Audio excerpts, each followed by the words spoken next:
कार्य है भगवान श्री राम का समग्र जीवन समाज के लिए ही रहा है। उसी क्रम में आज ये विवाह उत्सव भी संपन्न हो रहा है।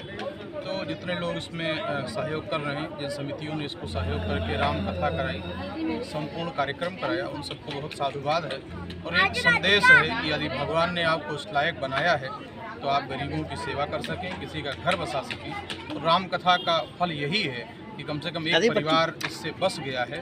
तो मुझे लगता है कि संपूर्ण देश में मानवता का संदेश देने का काम भगवान श्री राम ने किया है।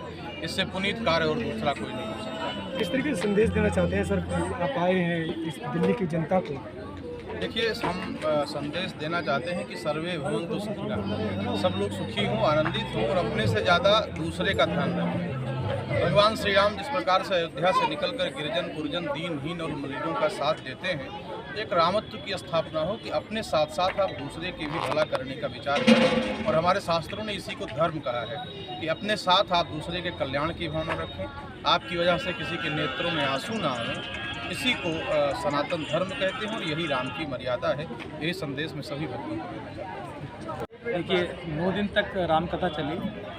कल रामकथा का विश्राम हुआ, आज हवन के साथ उसका समापन हुआ और 9 दिन लोगों ने जगत गुरु के श्रीमुख से इस कथा का रसपान किया और बहुत आनंद आया, क्योंकि यहाँ पूरे क्षेत्र से जो लोग आए, सबसे बड़ी खुशी ये हुई कि वो अपने बच्चों को साथ लेके गए। हमारा जो मकसद था वो यही था कि रामचरित्र को बच्चों तक हम पहुँचाएँ, बच्चों में उनके संस्कार डालें। क्योंकि अगर आज के युग में अगर सही मायने में किसी कथा सुनने योग्य है तो वो राम की है, क्योंकि राम कथा लोगों को जोड़ती है, परिवार को जोड़ती है। और आज परिवार बिखर रहे हैं, तो हमें लगता है कि हम अपने उस कार्य में सफल हो पाए हैं। सर, आज गरीब बच्चे की शादी की है और तमाम नेता पूर्व सांसद आपको बधाई दे गए हैं, कमेटी के लोग बधाई दे रहे हैं, किस तरीके से देखते हैं सर इसको, और क्या मन में आया कि गरीब की शादी करनी चाहिए? देखिए, मैं देव मानव सेवा ट्रस्ट की तरफ से पिछले 15-20 साल से लगातार ये कार्य हम देव मानव सेवा ट्रस्ट की तरफ से करते आए हैं। साल में 2 बार हम गरीब लड़कियों की शादी करते हैं और वो निरंतर हो रहा है। और आप जैसे देख रहे हैं कि गरीब लड़की की शादी का मतलब ये नहीं कि हम कोई फॉर्मेलिटी पूरी करें। जैसे हम अपनी बच्ची की शादी करते हैं, हम उसी तरीके से पूरा सामान उस बच्ची को देके और तब हम उसको यहाँ से विदा करते हैं। फिर कोई फॉर्मेलिटी वाला काम नहीं। आपने देखा होगा, आपके सामने सारा सामान रखा हुआ है। दहेज का पूरा सामान जो गृहस्थी का सामान होता है हम उसको देते हैं, चाहे वो टीवी हो, फ्रिज हो, वॉशिंग मशीन हो, बेड हो, गद्दे हो, बर्तन हो, सब चीज़ें हम उसको देते हैं। तब यहाँ से जनता के लिए क्या संदेश क्षेत्र में पालन है? देखिए, जनता के लिए मैं ये संदेश दूंगा, जैसे 9 दिन उन लोगों ने हमारा साथ दिया, कोई भी धार्मिक कार्य होता है उसमें ऐसे ही साथ दें और सामाजिक कार्यों में बढ़ चढ़ के हिस्सा लें। क्योंकि देखिए, जनता जो है वो हर सामाजिक कार्यकर्ता की भी और नेता की भी, सबकी जो शक्ति होती है वो जनता होती है।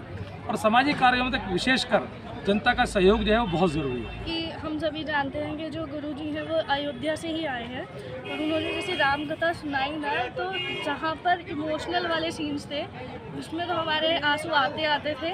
और जो 9वां दिन ख़त्म हुआ तब तो ये हो गया था कि यार ख़त्म ही क्यों हो रही है, ये चलती रहनी चाहिए। उनकी जो वाणी है बहुत ज़्यादा मधुर है, तो मन ही नहीं कर रहा था कि ये सब ख़त्म हो। बहुत ही ज़्यादा आनंद आ रहा क्या था। सीख मिलती है राम कथा के सुनने से, कराने से?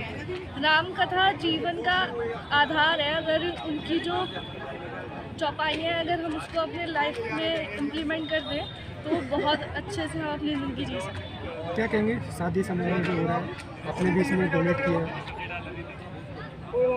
शादी का तो ये है कि अगर देखिए, धर्म का काम है और होते रहना चाहिए। पापा जैसे करते रहते हैं देव मानव सेवा ट्रस्ट के थ्रू, तो वो चीज़ अच्छी है।